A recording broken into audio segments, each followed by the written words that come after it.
आजाद है, तो फिर आज इस बहस की क्या आवश्यकता है? इस पर क्या बहस हो सकती है? क्या बोला तूने? तो फिर आज इस बहस की क्या आवश्यकता है? बताएं माननीय मंत्री, आप कितने सेकुलर हैं आज, कितने सोशलिस्ट हैं आज? अभी बता दे भाई, अभी बता दे। सुजलाम सुफलाम मलयज शीतलाम शस्य श्यामलाम मातरम वंदे मातरम।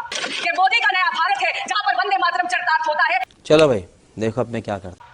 ये सिर्फ एक वाक्य नहीं है, यह दिखाता है कि प्राकृतिक वरदानों से सुशोभित भारत माता अपनी संतानों को अपनी जल समृद्धि, अपने फलों से, अपनी पावन शीतल हवा से किस तरह उसका लालन पोषण करती है।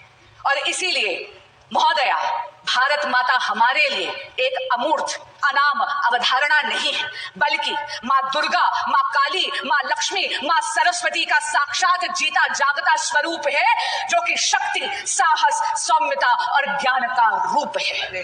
उपनेता ने एक बात कही, उन्होंने कहा कि कांग्रेस पार्टी ने कभी भी वंदे मातरम का विरोध नहीं करा। महोदया, मैं 2 पत्र आपके समक्ष सभा के पटल पे रखना चाहूंगी। पहला पत्र है जो कि तत्कालीन प्रधानमंत्री श्री जवाहरलाल नेहरू जी ने डॉक्टर श्यामा प्रसाद मुखर्जी को 1948 में लिखा था, 21 जून 1948 को। और मैं कोट कर रही हूं, अंग्रेजी में पढ़कर सुनाऊंगी ताकि किसी भी तरह की भ्रांति ना हो। उन्होंने कहा, Personally, I do not think Vande Mataram is at all feasible as a national anthem, chiefly because its tune, which does not suit orchestral or band rendering. Our national anthem has to be played by foreign orchestras all over the world.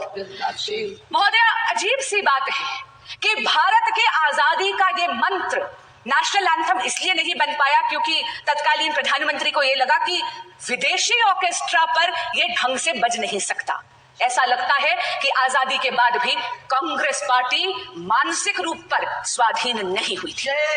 दूसरा पत्र मैं सभा के पटल पर रखती हूं, जो तत्कालीन प्रधानमंत्री श्री जवाहरलाल नेहरू जी ने तत्कालीन गवर्नर श्री प्रकाश जी को लिखा था 8 अगस्त 1949 को।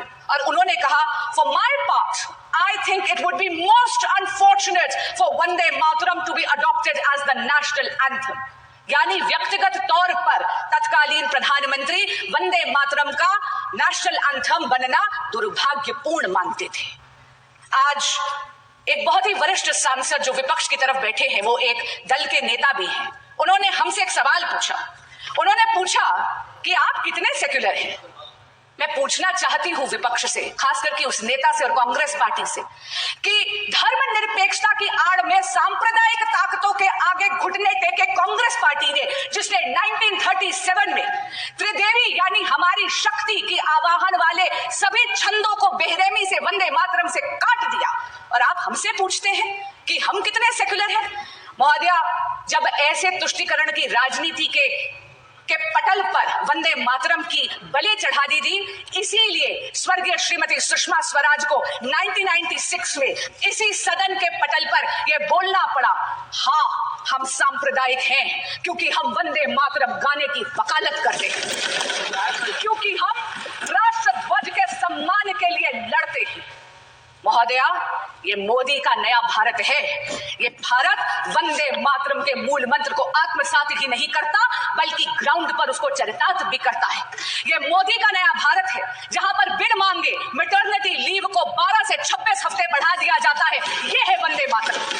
ये मोदी का नया भारत है जो नारी शक्ति वंदन अधिनियम पारित कर महिलाओं के राजनीतिक सशक्तिकरण के लिए पथ प्रशस्त करता है। ये है वंदे मातरम।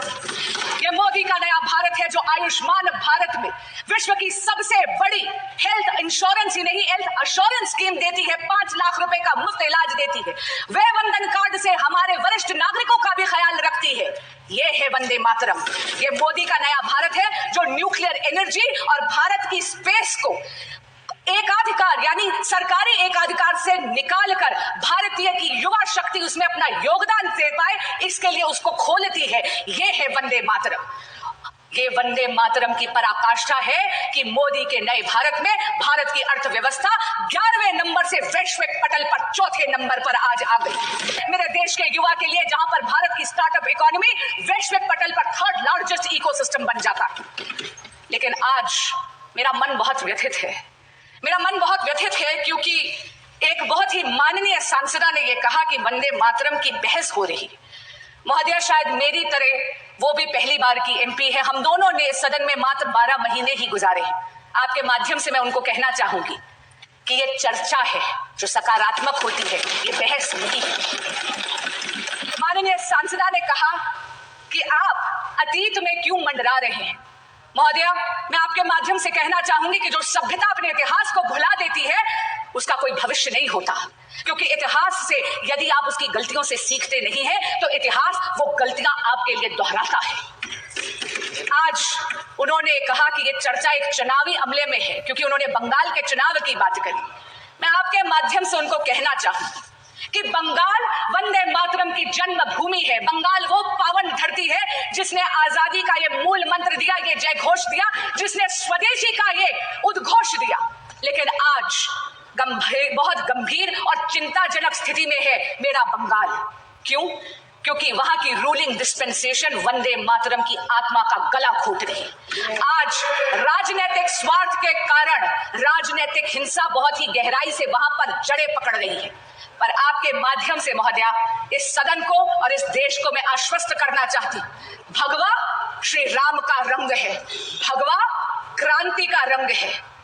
और मैं बंगाल की जनता को कहूंगी कि बहुत जल्दी वो इस अराजकता से मुक्त होंगे, क्योंकि हो गई है जीत की तैयारी, आ रहे हैं भगवाधारी। महोदया, बिहार तो केवल झांकी है, पश्चिम बंगाल बाकी है। मैं अंत में अपनी वाणी को विराम देने से पहले आदरणीय प्रधानमंत्री श्री नरेंद्र मोदी जी का धन्यवाद भी करती हूँ और अभिनंदन भी करती हूँ कि उन्होंने वंदे मातरम की 150 साल की वर्षगांठ का 1 वर्ष का स्मरणोत्सव जो बनाया है, इससे उन्होंने भारत के युवा को पुनः अपनी धरोहर से जोड़ दिया है। महोदया, वंदे मातरम सतत है, शाश्वत है, समृद्ध भारत की प्रेरणा है, विकसित भारत की आधारशिला है। वंदे मातरम। क्यों हिला डाला ना।